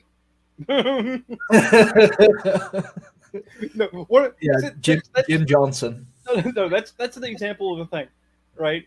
Uh, People make elves, and they always either make high elves or dark elves, right? Or Yeah. rarely you'll have someone make a wood elf, but they're always implicitly hoitier and higher culture than you, right? So when I make an elf character, if I don't have something else particularly in mind, it'd be like, so what's your background, elf? It's like, I was a peasant. What? Yeah, I was a peasant. I brought in grain. I worked a farm. After 200 years on the farm, I realized it kind of sucked, and I said I want to see the world, so I decided to become an adventurer. And it's like, wait, you're an elf. It's like, yeah, we have peasants too. We have lower class elves too. There's gotta be. I mean, like even the only thing I can really relate it to is the Lord of the Rings with the elven bread that they have there. Like somebody had to get the grain for it. Somebody had to make it, bake it. So that's a farmer and a baker right there. I like Child of Ash's response. Your elf's name is Thaddeus George. Yeah, but yeah, here's the thing, that's my backup character. But here's the thing, actually. I can't date it. I'd have to look it up. But Paul Anderson, an author of some repute, made an essay called "On Thud and Blunder," and it was talking about tropes that were becoming tired then. They're even more tired now, but they were born of the 1960s, 1970s revival of classic fantasy, with the rediscovery of Conan and Lord of the Rings and all the stuff that was coming back into print. Yeah. And he was basically saying, look, yes, we all know it's a fantasy land. We all know you can do whatever you want. But if you don't base your fantasy setting in some level of reality to give it verisimilitude, no one's going to believe it. Right? Yeah. You can have heroic, noble adventurers, but for every wayward prince, there have to be dozens of people that were involved in his creation. Not just his training, but the infinite number of peasants, scribes, ministers, teachers, secondary somebodies who cleaned the stables and maintained all the stuff so that one noble adventurer could exist. Right? Yeah. Just so many people forget that. Like everyone wants to be, that noble knight or the great king or like whatever. And it's like, but what's wrong with just being a peasant? I mean, like if anything, peasants in the Middle Ages, they had it better than we do now. I mean, they lived in bigger houses. They had more time off because they also worked more backbreaking labor with less medicine, so there are trade-offs. Yeah, okay. Sure. Penicillin and all of that wasn't a thing just yet. So if you had an infection, well, hope your body's strong enough. Good luck. Here's the witch doctor. Here's the medicine man. Let's hope he's not a snake. He's not a snake. Put some mud on it. Go back to the field, peasant. Yeah. Yeah. You can stand on You can stand on your own feet. Okay. Well, there's the field. Go right ahead. No, but like medieval peasants, didn't they like only work for what is it, like 180 days a year because the church thought it was important that they had a lot of time off to celebrate religion and actually study and all of that. It was the combination of various holy days and state holidays, and the seasonal nature of agrarian culture, where basically you work 9 months out of the year and you have 4 months where you just can't do anything. I mean, you still do things. There are still things to be done, but the fields are growing or fallow. There's nothing to be done in winter. You don't want to harvest in winter. That's a bad time. Oh yeah.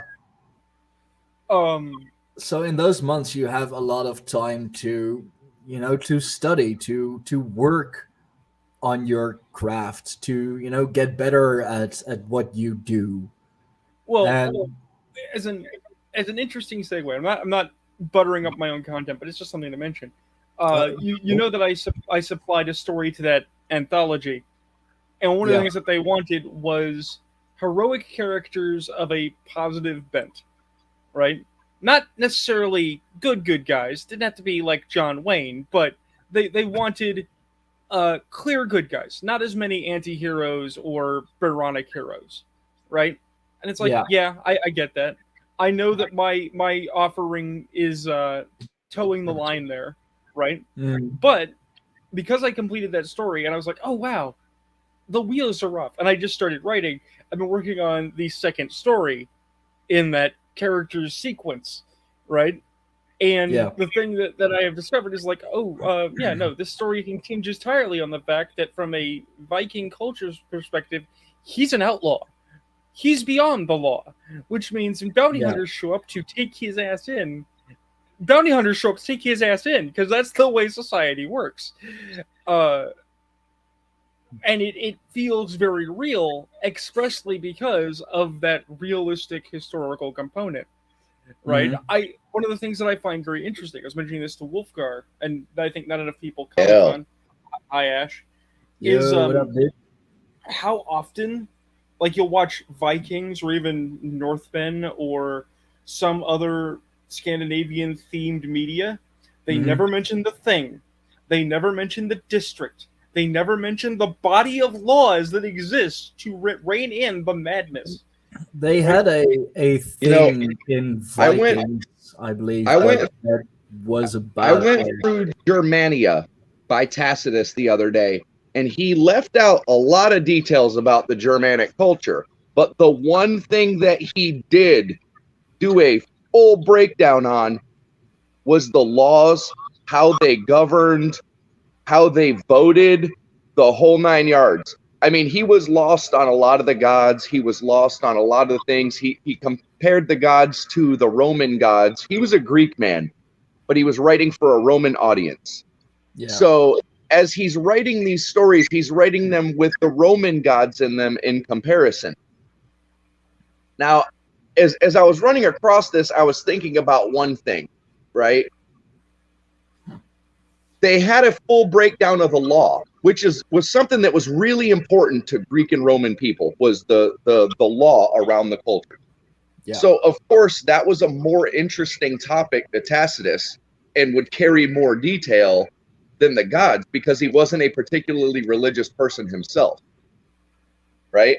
But yeah. here's the weird part, and I don't know if this is like, this is a really odd thing that I ran across in there. Now he compares all the gods to Roman gods. He compares Odin to Mercury. He compares Hercules to Thor. He compares Mars to Tyr. And then he says, and I don't know how this foreign goddess Isis is worshipped in a land so far to the north. Now you mention all the other gods as a comparison, but then say that Isis is Isis. All right. So I've run into this quandary. Like, was he just misinterpreting it, or did he speak literally? I mean, was there a cult of Isis in old Germania? Yeah, there was the cult of Isis. I mean, the Romans brought it with them, of course, but there were, well, I mean, smaller groups, smaller cults of ISIS in Northern Europe. I don't know if they actually made it all the way to Scandinavia, but I know that in in Great Britain with the Anglo Saxons and the Franks or the Gaul, I guess back then But still at there 90 at there were 90 AD, in 90 AD, a big enough cult of ISIS had formed in Germania that that it became a notable thing, that she was more notable than, let's say, Freya or any of the other gods that they could have mentioned. I don't necessarily think that it was that big, but a well, a Greco-Roman, like in quite the most literal sense, would notice a cult of Isis, and they would notice it fast. Here's And in a like so far up north, that would stand out to him, no matter how big, because that's the one thing he would know. Yeah. here's the problem. Here's the problem. ISIS isn't even ISIS. ISIS is Ishtar. If you go far enough back, Yeah, right? The cult of Ishtar, a Mesopotamian goddess, became the cult of Isis, was picked up by the Romans, and was carried outwards, as was Mithras, as were other gods. And all of these gods But changed names and faces over time across cultures. What we skip is the in between. We always assume that somehow the ancient knowledge is sacrosanct and universal, and it's not.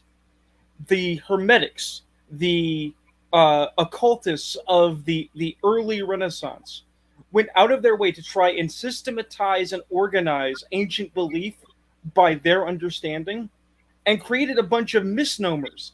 That's where we get, as I mentioned to Stygian the other day, the god Hermanubis, fine. because they Not said the Hermes and Anubis are the same god, guys, but not. Because Anubis well, is the messenger of the Egyptian gods, and it's like, no. I No. could very easily see a comparison between Hel and Isis, and it was just confusing as to why did he name her as Isis when there were so many other goddesses in the Roman culture that they could have compared her to, right? So this makes me think there was actually a cult of Isis in that area. Now here you go at about the same time frame over to South America, right?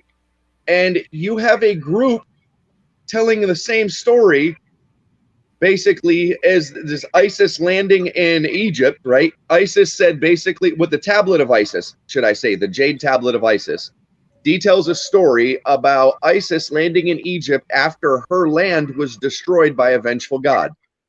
All of the sorcerers on her island nation had to flee and all spread throughout the world. Now, at the same time, you have Isis landing in Egypt, you have Fallock landing in South America, you have Quetzalcoatl landing in South America, and they all carry the same story. Our island was destroyed by a vengeful god, right? Now, they all ride up on longboats, right? The serpents that carried them up, picture a longboat with a dragon head carved at the beginning of it. We wonder why the Vikings and the Egyptians both had pictures of longboats, and how the idea of the longboat got into South America at the same time in humanity. And here's the reason, okay? Graham Hancock was right. There was an island of slightly more advanced people. They weren't aliens. They weren't high tech, right? They were just slightly more advanced than everybody else. Like comparing America to, let's say the Australian Aboriginals right now, okay? They still live in mud huts and skin tents. We're, living in skyscrapers. These two things can coincide on the planet at the same time. Now, what happens if, let's say the one big culture, let's say America, just use this as an example. Let's say America was the only culture on the planet that had developed technology, right? But all of the other nations were slowly catching up. I mean, they're doing their thing, right? But America gets, let's say, 4 steps ahead of everybody else. We've got cell phones when everybody else is still using smoke signals, right? Yeah. All of a sudden, let's say a disaster happens to North America. Now, that technology did exist. Nobody else on Earth knew about it. And then it was wiped away before anybody else had a chance to see it. I think this is exactly what's been happening to humanity throughout the ages. There has been a group that follows the celestial chart. They follow the 25,900 year calendar of the Earth's wobble, right? They find out when we come back through that point in time in, between Aquarius and Pisces, where we go through a meteor belt. They keep the timing of that. They're the only group that keeps the timing of that, so that when it gets close, they know. They then use certain information that they hold to convince the people to build these mega structures like pyramids and cities in the ground and Mesa Verde and in North America. these civilizations that are built into stone, right? And then an apocalypse happens, people survive, those same group come out of it having survived in the shelters that they convinced everybody else to build for them, like the pyramids and like Darren Kuyu and so on and so forth. But there's nothing saying that they were actually alien or so far advanced that, you know, they were beyond us. They just had the timing down. That's the only thing they had to keep track of, was the timing. You know, they didn't need great electronic devices to do that. They could look at the stars and tell when the next cataclysm was coming.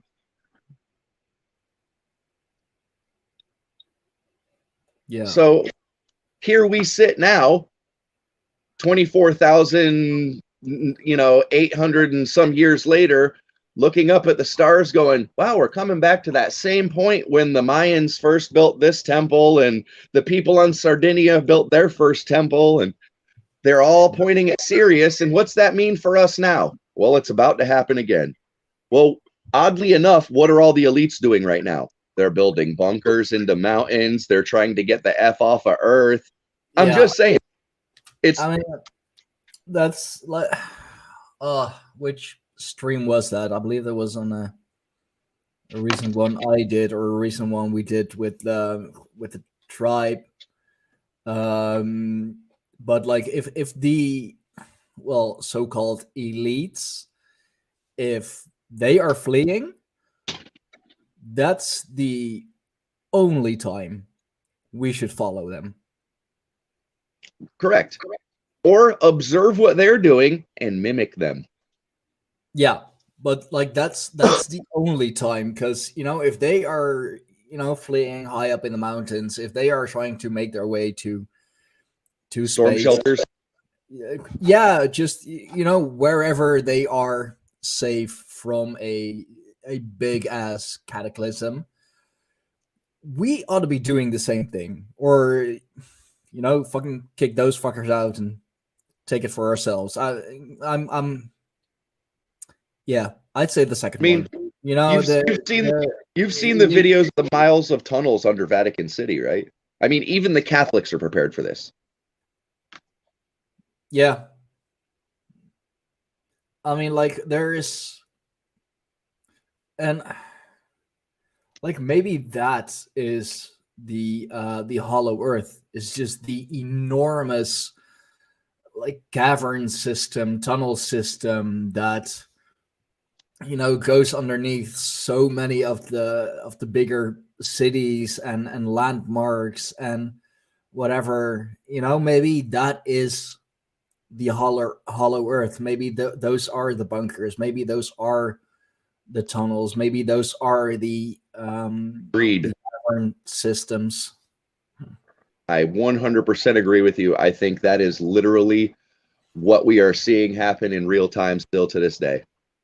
We can look at the pyramids and say, okay, it looks like they were built in two different phases. Yes, that's because they were built during two different cataclysms, at the end of the last ice age and then again at the Younger Dryas event. Yeah. Yeah, no, that wouldn't surprise me at all. I mean, see, I think Graham Hancock had it right, dude. I really do. I just think that he has a slightly exaggerated version. You know what I mean? I think he's thinking that the lost culture that was high tech was a lot more high tech than it actually was, and they were just high tech enough to read the stars. I mean, like I've said it before. I've said it probably a million times before, but any technology advanced enough is indistinguishable from magic. Like to the outsider, yes. Yeah, like what we are doing now, like we're talking real time to each other. It's just, I'm in the Netherlands, you're in Florida, yet we're talking real time to each other. For our ancestors, I mean, God, like even, let's say the beginning of the 1900s, beginning of the 20th century. A telegraph would have been witchcraft. Yeah. I mean, like, let alone what we're doing now. I mean, I got a microphone set up here with all kinds of wire thingies and whatever, and through this and through my computer, through my laptop, somehow you can hear me real time. I mean, yeah, probably a slight delay, but that's maybe like a hundredth, a thousandth of Yeah. a second, because that's how long it takes for the Signal to bounce. for the conversion and for the signal to get there. But it's practically real time. Yeah, and now you think about that advance in technology, right? And just that one, just the cellular technology alone, all right? And they say that there's Graham Hancock's out of his mind because there's no signs of an advanced technology existing, or no signs that it happened.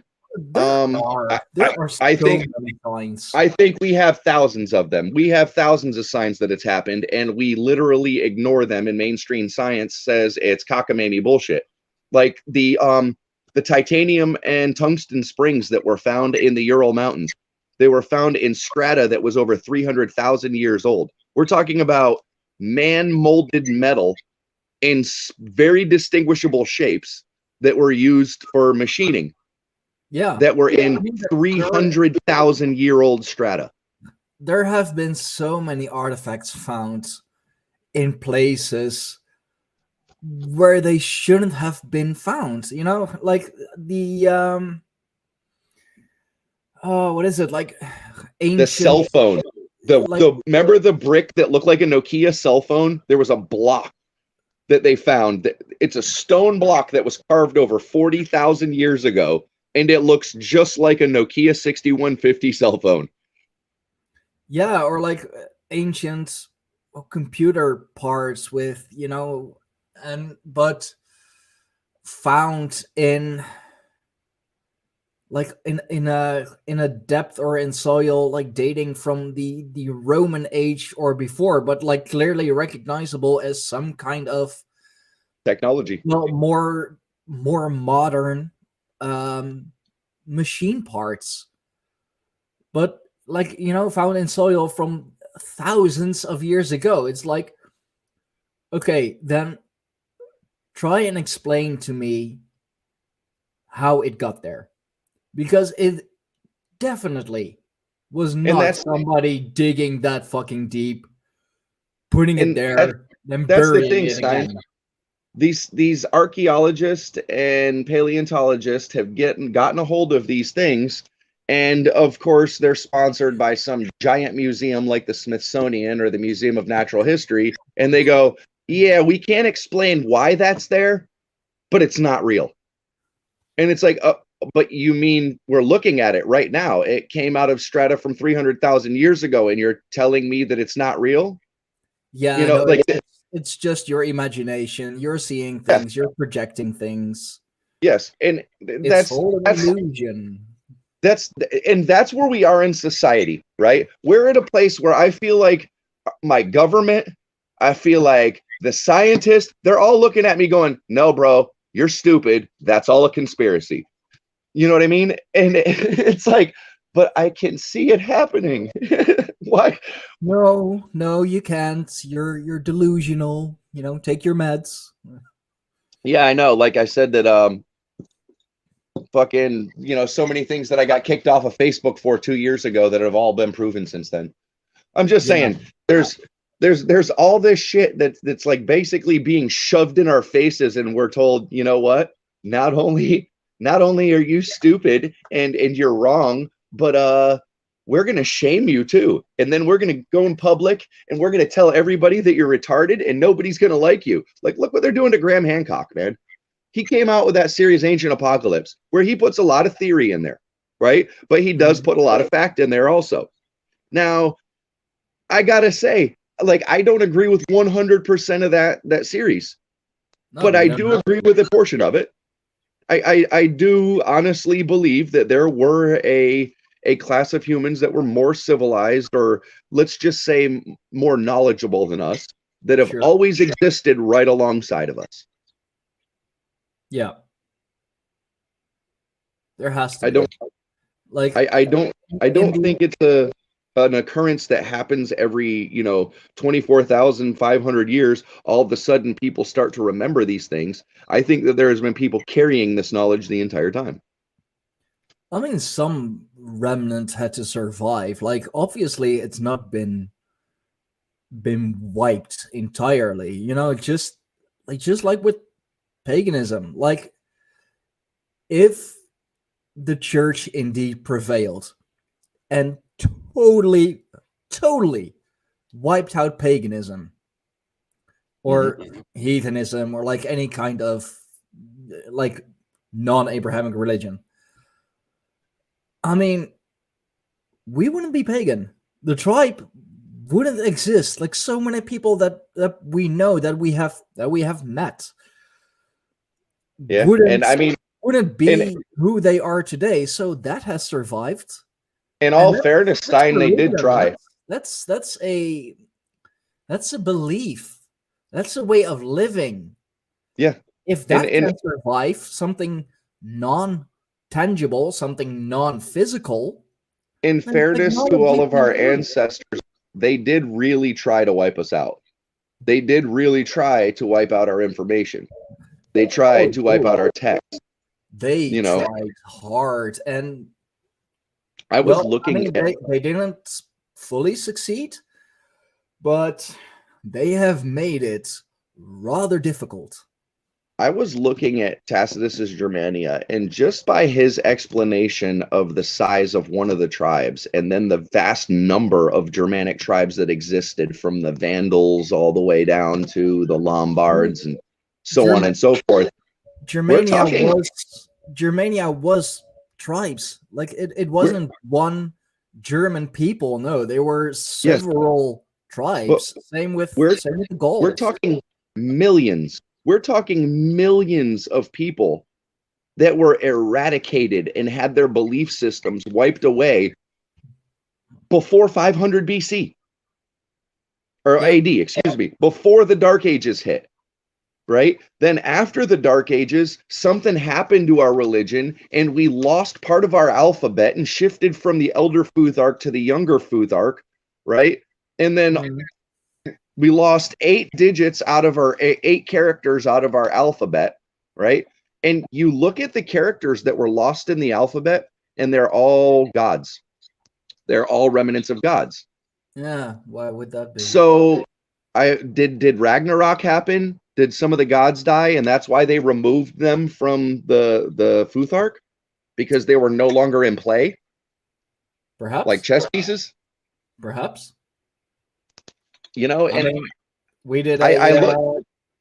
4-part series on that, and I did want to do a Ragnarok last month in November, but like everything was so everyone was so busy, and I was busy and all of that. I didn't get to it, and I'm not sure with all the holidays coming up that I can do one. Ragnarok the New Year, man. Ragnarok the New Year. Coming to January with a fresh Ragnarok episode. Yeah, I think that would be best. Like November, December, they're like those months are so busy with Thanksgiving and Yule and like here in the Netherlands and Belgium, Sinterklaas, and it's just too much. Yeah. Too much other things going on, and I couldn't get a date. I couldn't get a like one single date, and I've done so many other things. I've been on podcasts, I've been on roundtables, I've been doing a lot for the tribe with merch and just promoting and other podcasts and sending messages to other like individuals or podcasters that I really want to have on. I couldn't find the time. Which, by the way, we got to plug it, dog. Listen, go to Creator Spring, Greyhorn Pagans, get yourself some merch, dude. The winter is coming. Keep warm with a Greyhorn Pagans hoodie. Not only will you look great, but you'll be warm. I'm just saying, it's only 2/3 of the price that AOC is charging for her ugly pink sweaters. Like I have a what's it called? A banner rolling across the screen with buy or merge ads. Then the side I've had it for the entire stream. I have it added to all the other streams. That I I'm want gonna one do of the as well. Irish green hoodies. Oh, you should. You should. I was flipping through the colors, dude. I bought myself a red T-shirt and a cap, and I am like as soon as they're in, which should be a couple days. Well, yeah, it's the Netherlands, so it's gonna take a little longer. But as soon as they're in, I'm gonna fucking wear them for every stream, every podcast I do, whether it be on our own or with someone else. Right on. That's why I want that green sweatshirt, dude, so I can rock it in public. Yeah, oh, dude, you should. I've been like that's another thing I've been trying to do, like to get multiple colors in, because like basic white. I mean, sure, fits well with the logo and all, but like we need some more color as well. Yeah. And if you have an idea for merch, if you have other designs maybe for merch, let me know. That goes for everyone who's catching the replay. I'm not sure if I'm gonna put this on the podcast. Maybe I'll just keep it as a live stream replay. Either way, I would I don't know, I'd toss it on the YouTube and Odyssey channel. I mean, YouTube, it's gonna ride on the live channel, but yeah, oh no, dude, like I'm for sure. Like I was in the beginning, I was streaming to Odyssey as well, but wrong stream key and all of that. So I'm just don't know if it actually went through. I mean, yeah, it did go through, but on the wrong stream. But bro, I gotta sign off from here because in 5 minutes I'm on with NY Patriot again. Oh, right on, man. Have fun with that one. I'm going to I'm going to make my kids some lunch. Yeah, no, you do that. I think I have. Yeah, I should have enough time for a quick bathroom break and put on some coffee again, well, and then I'm on with NY Patriot. I'm looking forward to that. Going to right on. Going to dive a little deeper into the gods and all. So tell the guys I said what's up. I'll probably be on that one if it's live. Yeah, section. It should be. Let's see. It should be live on the Occult Rejects channel. Right on. Let's see, because YouTube is really being a bitch when I look up Occult Rejects. Yeah, it does that occasionally. I mean, shit, of course they are. Have you ever tried to look up our videos? You could type in the exact title to one of our videos and scroll down 50 pages and it won't pop up. There we go. Rejects and Friends. YouTube.com at the Occult Rejects. Okay, let's see. No private comments. Okay. I'll send it to you on Telegram. Right on. All right, brother. Do your thing. Everybody knows where to find me. Find me in the tribe. T.me Greyhorn Pagans. Yes. Let's see. That is this one. Join the Greyhorn Pagans at t.me/Greyhorn Pagans. Buy our merch. Find us everywhere. And yeah, this has been the soft opening for the Greyhorn Pagans Mead Hall. I'm probably gonna do this or try and do this weekly in the new year, but on the weekends when people have a little more time to join, to come on. Right on. So just a fun broadcast, just shooting the shit, talking about whatever. So right on, man. Well, brother, it's been a blast, and I appreciate you having me on here, man. Yeah, oh, you're always welcome, whether it be in the live chat or the live stream, dude, you're always here. So All right. Well, you guys keep the old gods alive and keep the old ways alive. All right.